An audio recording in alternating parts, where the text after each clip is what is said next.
Welcome to the review of the iPhone 11 Pro. Introducing iPhone 11 Pro. Down to the atomic level, and then brought to life in one of 4 textured matte finishes. So here it is. This is the iPhone 11 Pro. So this is a Pro edition with the 3-lens setup. And this is the packaging that you get. So you actually get the color of the smartphone on the packaging. So this is the space gray edition. So if you get a different color, this will be something different on the box when you get it. And this is very easy to peel off as well. So I quite like that they made it easier to peel this off by just doing so. Just blocking my IMEI number there. So if we just take this out.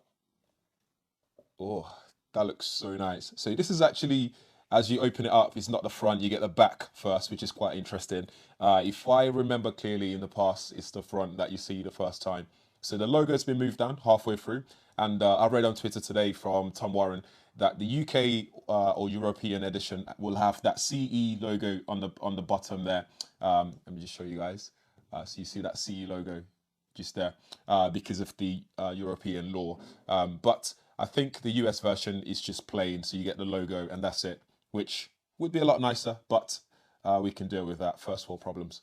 And that's the front of the device itself, as you can see there. We'll come back to that just in a second. If we get this out, we get the user manual as usual, quick start guide, etc.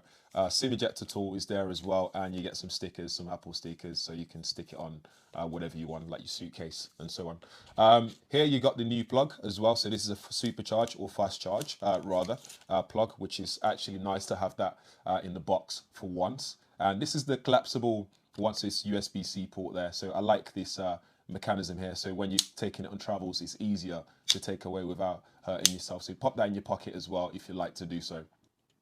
Elsewhere, you also get your earpods as well. So this is a cabled version. So that's lightning ready. So you don't need any adapter or anything like that in the box. You can just get it out and you're good to go. And you've also got your USB-C to lightning cable in there as well, because the adapter is actually USB-C. On the bright side of this is if you carry other plugs as well, that's also USB-C, you'll be able to plug that end into the USB-C. So for example, I've got a plug for my iPad Pro. I'll be able to carry just that if I need to, and I can use this for the iPad Pro and for this as well, although the other end is they are different. So that's USB-C on the iPad Pro, in case you didn't know. But that's everything you get in the packaging. So you get your phone, earphones, and your charging stuff. And let's go through the phone itself, because this is the main star of the show. You got that 3-lens setup there, and it's very similar in size to the previous iPhone 10, my battered iPhone 10s there, as you can see. You can see the differences there just a little bit. It's slightly thicker and this is slightly heavier as well, but you also get better battery in this, which is much better, and you lose that 3D touch as well, something that I'd never really used on my iPhone 10, so that's all okay. I'm not mad at all. Okay, so while I'm restoring my data back onto the new iPhone 11 Pro, let's just run through some of the specs here. So on the back, you can see that we've got that 3-camera lens set up. So we have the one that's right there, that's the ultra wide angle lens. You've got the telephoto lens there, and you've got the standard wide angle lens right at the top right. And you got your microphone there and flash as well. So this has also got night mode as well, which hopefully I'll be able to demo and share on my Instagram, my Gadget Sports. So do make sure you follow me on there. This is just an unboxing, so I won't be running through any of those stuff right now. So again, make sure you stay tuned and subscribe for future videos as well. There'll be loads more content coming from this device. So all 3 lenses are 12 megapixel each. The 12 megapixel wide angle lens is f1.8 aperture. The 12 megapixel ultra wide is f2.4 at with 120-degree field of view. And then you've got the telephoto lens, which is f2.0. Again, you'll be able to zoom in and get closer shots, which is really cool. If you guys seen the coverage already, you see that you can capture ultra wide angle, and then after the fact, you can go back in and get more out of it as well, which is pretty cool. On the bottom, you've got your lightning port there and speaker grill. And on the side, on the right side, is your power button and where your SIM card tray goes. And on the left side is your volume rocker and the silent switch button right there as well. So I think this is starting to come through. So Face ID has been improved as well. So again, it's quicker and stuff like that. So let me just enter my PIN code quickly. As this is the first time using it, I have to put that PIN code in first. But other than that, it's easy just to use Face ID unlock, which is just as quick as ever. As you can see there, just slide to unlock it and you're good to go. All my apps are currently restoring back onto the phone from my iPhone 10 and 10s. from my backup, my cloud backup. Other than that, it looks very, very similar. In fact, it's very hard to tell them apart, especially when you get the other one in shot here. So you can see the top notch there as well. It's very similar to the new one. I believe the buttons moved ever so slightly as well. So when you move it to, when you put it together here, you can see that on the new iPhone 11 Pro, it's moved down ever so slightly there. Maybe just to make it easier for people to reach the volume rocker, as you can see there. But other than that, that's more or less about it. In terms of processor and stuff, it's got the new A13 chip in there, Bionic processor chips. Again, it's very fast. This is running iOS 13, which again got launched to the public today. I've been testing on beta on my other devices, but now it's public, so you can use that. So it's 7nm as well, so it's very power efficient again, so which is pretty cool. And the GPU there and the CPU again. This is meant to be one of the fastest device out there right now, and this is very compact as well. In fact, if I don't get the iPhone 11 as a consumer, I'd go for the 11 Pro. Maybe not the Max. The Max might be too big for usage. As you can see there, it just fits perfectly in the palm of my hands there. Something else that's improved here, it's the quality of the display as well. So this can go up to 1200 nits of brightness, which is impressive. And the color just looks amazing, and you got that dark mode now as well, which I pretty much like. I've been using on my other devices, again on beta. So it's nice to have that there permanently now.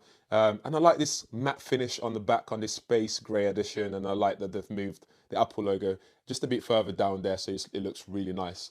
But other than that, that's something that I just want to show you guys, just an unboxing. We're looking at triple cameras now. 3 new sensors, so you have the primary 12 megapixel sensor, a 2x telephoto camera, and a 0.5x ultra-wide camera, about 120-degree field of view. Telephoto, wide, and new ultra-wide cameras. You can now view 4 times more. And it's true, the iPhone 11's cameras are a big improvement over the XS. In broad daylight, I would go as far as saying this has been an A+ camera, often taking the best, sharpest, and cleanest photos I've seen a smartphone take. Colors are great, they're realistic, so not too overprocessed.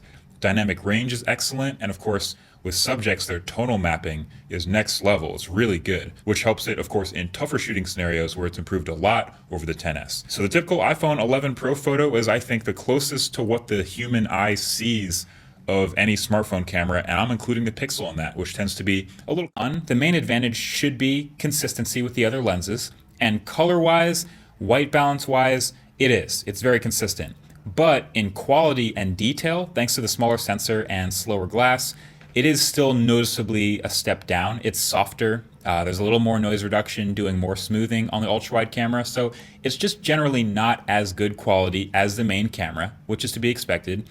But that doesn't stop it from being awesome to have for these new fun perspectives and all the awesomeness that comes with an ultra-wide camera. The new UI also in iPhone's camera app is improved for the first time in a while. You know, they simplified a few controls, brought them to the bottom where you can reach them with one hand. And now when you open it, you get a preview of what's going to show up in the ultra-wide if you switch to it. But I don't really want that there. I think it's kind of cool that it shows what you could see, but when I just want to take a normal photo, it's kind of distracting. It lags behind a little. One thing that you might need to switch on in settings though for camera, if you like to do so, is if I go all the way down to camera here, you can capture outside, photos outside in frame, both in videos and in photos as well. One thing I forgot to mention as well is you can now do 4K at 60 frames per second on all the lenses as well, which is pretty neat. I think that's really cool. I'm looking forward to using that. And yeah, and you still got slow-mo as well. And there's that Filmic Pro, which again is not out yet, but we're looking forward to seeing that app to come to public, which is what will allow you to record individually on all the lenses, including the front one as well, without having to lose any content or footage. This new line of iPhone has been pushed to extremes like never before, ensuring that each part is worthy of the name iPhone 11 Pro.